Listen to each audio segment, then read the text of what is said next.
السلام علیکم دوستوں، ہم حاضر ہیں آج ایک نئی ویڈیو کے ساتھ۔ ہماری یہ ویڈیو ہے ایک جنگ کے متعلق۔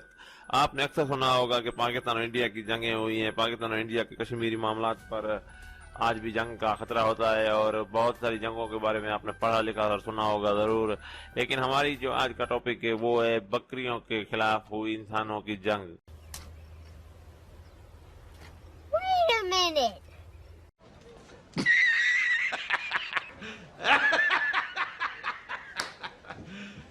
You serious? جی ہاں، بالکل بکریوں کے خلاف انسانوں نے جنگ کی۔ آپ اس کو جنگ نہیں کہہ سکتے، لیکن بکریوں کے خلاف آرمی کا استعمال کرنا، آرمی ویپنز کا استعمال کرنا، آرمی کے ہیلی کاپٹرز اور ان کے شارپ شوٹرز کا استعمال کیا گیا۔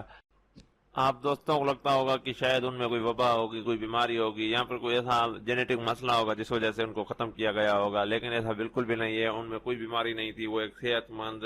اور دوسرے بکریوں کی طرح ٹھیک ٹھاک تھیں۔ لیکن وہ 2.5 لاکھ بکریاں تھیں، یعنی کہ کسی بھی ملک کو اگر وہ بکریاں دے دی جاتی تو وہ ملک قبول کر لیتا، بخوشی قبول کر لیتا،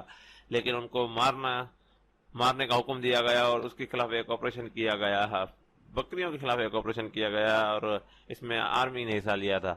ہم آپ کو بتاتے ہیں کہ کون سی کیسی جنگ ہوئی بکریوں کے خلاف، لیکن اس سے پہلے ہم آپ کو اس کی تاریخ بتائیں گے، کیسے کہاں سے اور یہ معاملہ کہاں سے شروع ہوا تھا۔ اور ہاں، یہ معاملہ پاکستان یا پاکستانیوں سے کسی بھی طرح کا تعلق نہیں رکھتا۔ جنوبی امریکہ کے ایک ملک ایکواڈور سے 900 کلومیٹر دور چند جزیرے ہیں جنہیں گالاپاگوس آئیلینڈز یعنی کہ گالاپاگوس جزیرہ کا جزیرے۔ ہماری یہ بات بھی ان جزیروں کے متعلق ہے۔ 17ویں صدی میں کچھ برطانیہ اور دوسرے ملکوں کے سیاحت کرنے والے لوگ جب جہازوں پر نکلے تو ان میں سے کچھ لوگ ان جزیروں کے قریب آئے اور وہاں پر رہائش اختیار کی، اور جب جانے لگے تو ان میں سے کسی کی غلطی کی وجہ سے شاید وہاں پر 5-6 بکریاں موجود رہ گئیں، جس کی وجہ سے وہاں پر وہ بکریاں بڑھتی رہی اور تقریباً 150 سال بعد یعنی کہ 1901 میں ان کی تعداد 2.5 لاکھ کے قریب ہو گئی تھی، کیونکہ وہاں پر وافر مقدار میں گھاس اور دوسری جڑی بوٹیاں اور وہ ہر چیز موجود تھی جس سے بکریوں کو خوراک اور دوسری چیزوں کی کمی نہیں ہوئی۔ وہاں پر کوئی بھی ایسا جانور نہیں تھا جو بکریوں کو کھاتا یا پھر ان کو کسی طرح کا کوئی نقصان پہنچاتا۔ آپ کہہ رہے ہوں گے یہ تو اچھی بات ہے، جب بکریوں کی تعداد بڑھ رہی ہے تو کیا نقصان ہو رہا تھا اس سے انسانوں کو کوئی نقصان نہیں ہو رہا تھا، لیکن ان جزیروں پر موجود ایک کچھوے کی ایک قسم ہے، نایاب قسم ہے، جو 1 لاکھ کے قریب وہاں موجود تھے۔ لیکن جب سے وہاں پر بکریاں موجود تھی، 150 سالوں میں بکریوں نے ترقی کی، لیکن وہاں پر موجود اس کچھوے کی اہم قسم نے، جن کی عمر لگ بھگ 100 سال سے 150 سال ہوتی ہے اور وہ اپنے آپ میں ایک نایاب ہیں، وہ لگ بھگ ختم ہونے کے قریب ہو گئے تھے، کیونکہ 150 سالوں میں جہاں ان کی آبادی بڑھنی چاہیے تھی وہاں پر ان کی 75% آبادی ان کی ختم ہو گئی تھی اور 15,000 کے قریب وہ بچ گئے تھے۔ جن کچھووں کی عمر 100 سے 150 سال کے قریب ہوتی ہے، اگر وہ 1 لاکھ سے کم ہو کر 15,000 کے قریب ہو جائے تو پھر ظاہر سی بات ہے وہاں اس ملک کے لیے وہ فکر مند اور انسانوں کے لیے فکر کی بات تھی کہ ان کے خلاف کیا ایسا عمل کیا جا رہا ہے جس وجہ سے وہ خاتمے کے قریب ہیں۔ تو ایکواڈور اس ملک نے اپنے آپ ایک سروے کروایا جس سے ان کو پتہ چلا کہ اس علاقے میں موجود بکریوں کی وجہ سے جو بکریاں ہر چیز کھائے جا رہی تھیں وہاں پر موجود، جس وجہ سے وہاں سے یہ کچھوے کی نایاب قسم ہجرت کر کے دوسرے ملکوں دوسرے دریاؤں میں جا رہے تھے اور وہاں سے ختم ہو رہے تھے۔ اس وجہ سے انہوں نے بکریوں کے خلاف ایکشن لینے کا فیصلہ کیا، یعنی آپریشن کرنے کا فیصلہ۔ 1990 میں چارلس ڈارون فاؤنڈیشن جو اس جزیرے پر نظر رکھے ہوئی تھی اور وہ اس معاملے کو جانچ پڑتال کر رہی تھی، تو انہوں نے ایک میٹنگ رکھی اور میٹنگ میں یہ سوچا کہ کیوں نہ اس جزیروں پر کچھ شیروں کو چھوڑا جائے اور یہ شیر ان بکریوں کو کھا جائیں گے، لیکن بعد میں اس تجویز پر عمل نہیں کیا گیا بلکہ اس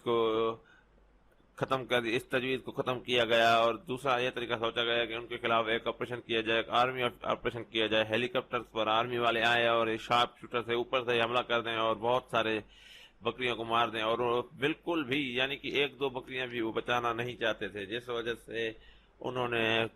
شارپ شوٹرز کے لیے نیوزی لینڈ سے اسپیشلی ایسے شوٹرز منگائے جو اپنا نشانہ اپنے وقت پر اپنے ٹائم پر لگا سکتے ہیں، اور اس وجہ سے انہوں نے 2 سال میں لگ بھگ 90% بکریوں کو مار دیا۔ جہاں بھی بکریوں کے جھنڈ دکھائی دیتے یہاں پر بھی یعنی کہ کچھ 1-2 سے زیادہ بکریاں ہوتی، وہاں پر ہیلی کاپٹر پہنچ جاتا اور وہاں سے شارپ شوٹرز اپنی بندوقیں بے دھڑک چلانے شروع کر دیتے. یہ sharp shooter specially New Zealand سے منگوائے گئے تھے, ایکواڈور کی حکومت نے منگوائے تھے. اس آپریشن کو پروجیکٹ ایزابیلا نام دیا گیا تھا. آپ اس کو گوگل پر دوسری جگہوں پر سرچ کر کے پڑھ سکتے ہیں. اور یہ بہت ہی حیران کن بات ہے کہ اس کو ختم کرنے کے لیے بہت سا آرمی, بہت سے پیسے اور بہت سارے لوگوں کا خرچ اور وقت برباد کیا گیا.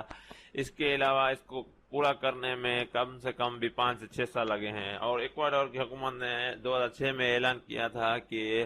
انہوں نے ہر طریقے سے بکریوں کو ختم کر دیا ہے, یعنی کہ اب ایک بھی بکری ان جزیروں پر موجود نہیں ہے. اب وہاں پر صرف اس طرح کے کچھوے ہیں جو وہاں پر پل سکتے ہیں, بڑے ہو سکتے ہیں, اور ان کو کسی طرح کا کوئی خطرہ محسوس نہیں ہو سکتا. آپ لوگوں کو یقین نہیں آ رہا ہوگا کہ یہ کیا انسان واقعی یہ 2.5 لاکھ بکریوں کو بے رحمی سے بس گولیاں چلاتے رہے اور مارتے رہے. ہاں, یہ سچی بات ہے اور یہ بڑی دردناک بات ہے کہ کسی جاندار پر یوں بے جا گولیاں چلائی گئی صرف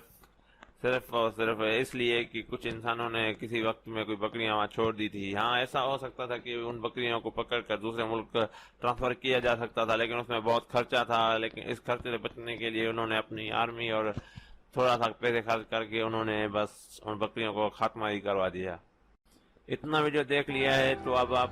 چینل سبسکرائب کر دیجئے اور بیل بٹن دبائیے. یوں ہم آپ کو بہت ساری نیو اور بہت سارے ایسے ویڈیوز آپ کے پاس پہنچائیں گے جس سے آپ کو انفارمیشن بھی ملے گی اور